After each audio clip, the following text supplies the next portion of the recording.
জামালপুরের দেওয়ানগঞ্জে যমুনা নদীতে অসময়ে দেখা দিয়েছে তীব্র ভাঙন। প্রায় এক মাস ধরে চলা অব্যাহত ভাঙনে ইতিমধ্যেই বিলীন হয়ে গেছে নদী তীরবর্তী ফসলি জমি ও শতাধিক ঘরবাড়ি।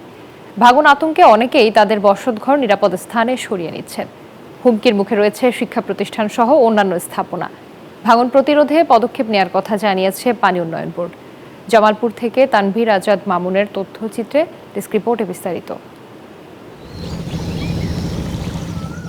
বর্ষা শুরু না হতেই জামালপুরের দেওয়ানগঞ্জ উপজেলায় অসময়ে দেখা দিয়েছে যমুনা নদীর তীব্র ভাঙন। গত প্রায় এক মাস ধরে নদীর পাড়ে প্রায় ৬ কিলোমিটার এলাকায় ভাঙন দেখা দেয়। অব্যাহত ভাঙনে এসব এলাকার কয়েকশো একর ফসলি জমি ও শতাধিক বসতভিটা নদীগর্ভে বিলীন হয়েছে। বান্ডেল থাকলে প্রতি সেনমানিতে টাকা বাঁচবে। বিকাশ সেনমানি বান্ডেল কিনে জিতুন প্রতি লেনদেনে। ফসলি জমি ভিটেমাটি হারিয়ে অনেকে ঠাঁই নিয়েছেন খোলা আকাশের নিচে।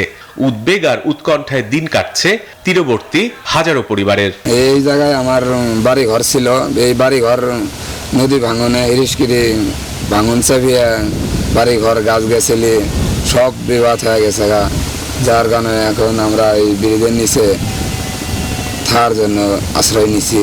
30 থেকে 40টি বাড়ি 1 থেকে 1.5 মাসের মধ্যেই একবারে ফসলি জমি সহ ভিটা বাড়ি সহ একবারে বিলীন হয়ে গেছে। পানি উন্নয়ন বোর্ড ভাঙন প্রতিরোধে জিও ব্যাগ ডাম্পিং করলেও তা কাজে আসছে না, তাই স্থায়ী বাঁধ নির্মাণের দাবি দুর্গতদের।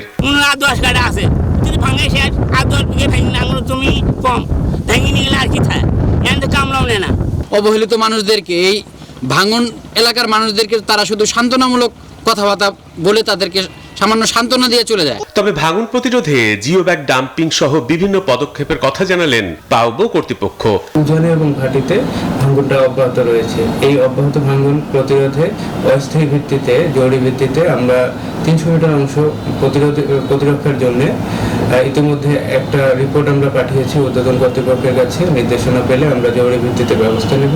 তাৎক্ষণিক বা অস্থায়ী প্রতিরোধ ব্যবস্থা নয়, নদী ভাঙন রোধে স্থায়ী সমাধানের দাবি ভুক্তভোগীদের। Desk report, news 24।